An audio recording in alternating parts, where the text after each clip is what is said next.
Hello students, this is Amit Tiwari, your English teacher. Students, we have been studying the second chapter of Flamingo book, Nelson Mandela, Long Walk to Freedom. In today's video lecture, we will discuss the leftover part of this chapter. So let us start. It was only when I began to learn that my boyhood freedom was an illusion, when I discovered as a young man that my freedom had already been taken from me, that I began to hunger for it. जब मुझे पता चला कि मेरी जो आज़ादी है वो एकमात्र इल्यूज़न है. Illusion means something that appears to be real but is not. वो एकमात्र भ्रम है. तब आज़ाद होने की जो मेरी इच्छा थी, जो मेरी भूख थी, वो जाग गई. At first as a student I wanted freedom only for my self. The trajectory freedoms of being able to stay out at night, read what I pleased and go where I chose. तो शुरू में तो एक student के तौर पे मैं आज़ादी चाहता था, अपने लिए आज़ादी चाहता था.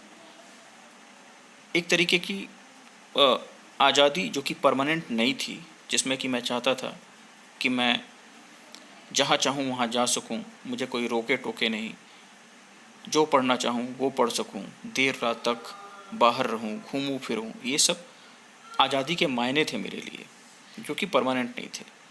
Letter as a young man in Johannesburg I yearned for the basic and honorable freedom of achieving my potential, of earning my keep, of marrying and having a family, the freedom not to be obstructed in a lawful life.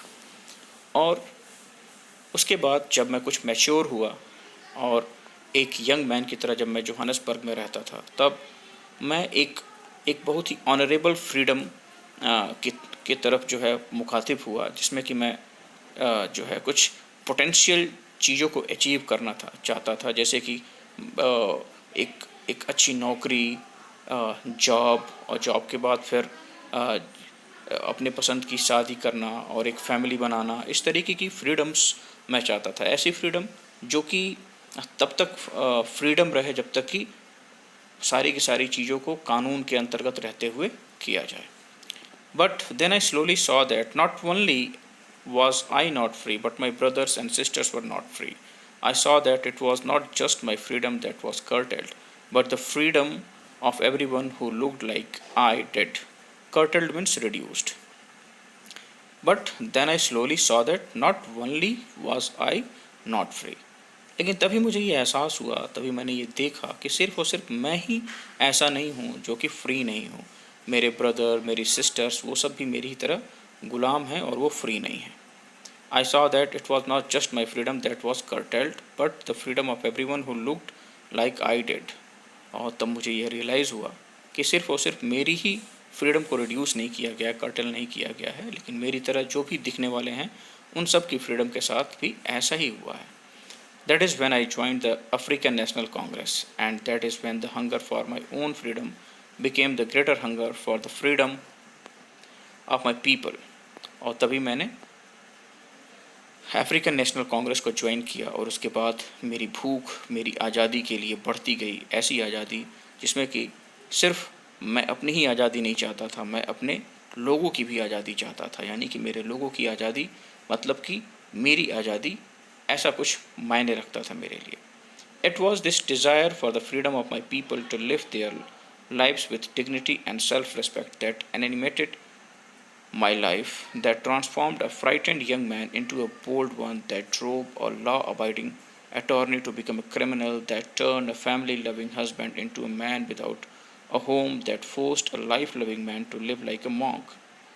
और अगर मुझे कोई कहे कि मैं एक criminal हो गया था, मैं एक कानून को तोड़ने वाला इंसान बन गया था, एक ऐसा इंसान जो कि कभी फैमिली लविंग हस्बैंड हुआ करता था, और जो कि कभी अपने फैमिली को बहुत ज़्यादा केयर करने वाला हुआ करता था, आज के डेट में एक मॉन्क बन गया है जिसने सब कुछ अपना त्याग दिया है. और ये सब कैसे हुआ? ये सब उस डिज़ायर की वजह से हुआ, उस फ्रीडम के डिज़ायर की वजह से हुआ जिसमें कि मैं अपने जैसे सारे के सारे लोगों की आज़ादी चाहता था। I am not more virtuous or self-sacrificing than the next man, but I found that I could not even enjoy the poor and limited freedom I was allowed when I knew my people were not free. और अगर मैं कहूँ अपने आप के बारे में तो मैं उतना ज़्यादा वर्चुअस और सेल्फ सेक्रीफाइसिंग नहीं था। हो सकता है कि मेरे बगल वाला आदमी या मेरे जैसा ही कोई और मुझसे भी ज़्यादा वर्चुअस और सेल्फ सेक्रीफाइसिंग हो, लेकिन फिर भी ये जो एक सोच थी मेरे अंदर, एक जो डिज़ायर थी कि छोटी सी छोटी फ्रीडम भी अगर मुझे मिलती है और मेरे सामने मेरे ही लोग फ्री नहीं हैं, आज़ाद नहीं है, तो मेरे लिए उस फ्रीडम के कोई भी मायने नहीं थे। Freedom is invisible. The chains on any one of my people were the chains on all of them. The chains on all of my people were the chains on me. और मेरे लिए कुछ ऐसा था कि मेरे जैसे लोगों के ऊपर जो बेड़ियाँ थीं, गुलामी की बेड़ियाँ, वो कुछ ऐसा था कि मुझे ऐसा महसूस होता था कि वो मेरे ऊपर जो गुलामी की बेड़ियाँ हैं वो हैं, और अगर मैं गुलाम हूँ या मेरे ऊपर रिस्ट्रिक्शंस हैं तो वो मेरे जैसे लोगों के ऊपर रिस्ट्रिक्शंस हैं। तो इस तरीके से नेल्सन मंडेला ने खुद को अपने लोगों के साथ काफ़ी क्लोजली कनेक्ट कर रखा था। I knew that the oppressor must be liberated just as surely as the oppressed. A man who takes away another man's freedom is a prisoner of hatred. He is locked behind the bars of prejudice and narrow-mindedness. Pure prejudice means a strong dislike without any good reason. तो मैं इस बात को जानता था कि जो oppressed है उसे तो आज़ाद होना ही होना है, साथ ही साथ ऑपरेशर को भी आज़ाद होना है। ऑप्रेस्ड मतलब जिसके ऊपर तमाम रिस्ट्रिक्शंस लगाई गई हों, और ऑपरेशर मतलब जिसने किसी के ऊपर रिस्ट्रिक्शंस लगाई हैं। इन दोनों को आज़ादी की ज़रूरत थी। अब यहाँ पे जो ऑप्रेस्ड है उसको आज़ाद होना, उसका लिबरेशन तो बात समझ में आती है, लेकिन जो ऑपरेशर है उसके आज़ाद होने की बात नेल्सन मंडेला ने क्यों कही है? वो इसलिए कही है क्योंकि जो ऑपरेशर होता है वो एक ऐसे थॉट से, एक ऐसी आइडियोलॉजी से ग्रसित होता है, जकड़ा होता है, जिसको कि हम हेट्रेड कहते हैं। और जब तक वो उस हेट्रेड से आज़ाद नहीं होगा तब तक उसे हम आज़ाद नहीं कह सकते।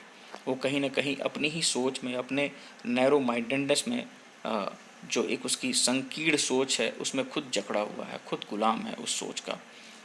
तो नेल्सन मंडेला चाहते थे कि ऑपरेसर और ऑपरेस्ड दोनों ही अपनी बेड़ियों, अपनी गुलामी की बेड़ियों से बाहर निकले और आज़ाद हो जाएं। A man who takes away another man's freedom is prisoner of hatred.